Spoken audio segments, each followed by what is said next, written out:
Pangarappilly saint Joseph പള്ളിയുടെ സംയുക്ത തിരുനാളിന് കൊടിയേറി. പങ്ങാരപ്പള്ളി സെന്റ് ജോസഫ് ഇടവക പള്ളിയുടെ തിരുനാൾ ആഘോഷങ്ങൾക്ക് തുടക്കം കുറിച്ചു. തിരുനാളിന്റെ കൊടിയേറ്റ കർമ്മം ഫാദർ ജോൺസൺ ഒലക്കെങ്കിൽ നിർവഹിച്ചു.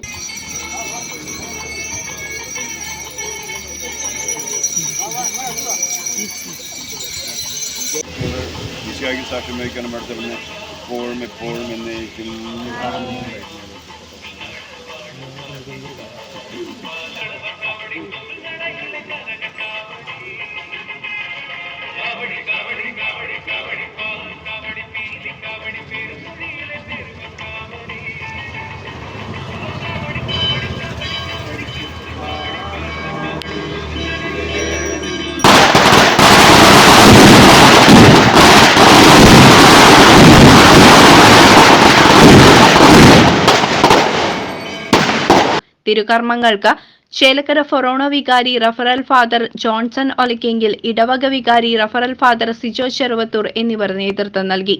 9 ദിവസത്തെ കുർബാനയ്ക്ക് ശേഷം ഡിസംബർ 30, 31 തീയതികളിലായാണ് തിരുനാൾ ആഘോഷിക്കുന്നത്. ഡിസംബർ 30 വൈകുന്നേരം 6 മണിക്ക് യൂണിറ്റുകളിൽ നിന്നുള്ള അമ്പു പ്രദക്ഷിണവും, ഡിസംബർ 31 തീയതി രാവിലെ 9 മണിക്ക് ആഘോഷമായ തിരുനാൾ കുർബാന പ്രദക്ഷിണവും, വൈകിട്ട് 7 മണിക്ക് ഗാനമേളയും സംഘടിപ്പിച്ചിട്ടുണ്ട്. തിരുനാളിനോടനുബന്ധിച്ച് ഡിസംബർ 24 തീയതി ഞായറാഴ്ച രാവിലെ 9 മണി മുതൽ തൃശൂർ അമല ഹോസ്പിറ്റലുമായി സഹകരിച്ച് രക്തദാനവും നടത്തുന്നുണ്ട്. CCV news, Chelakkara.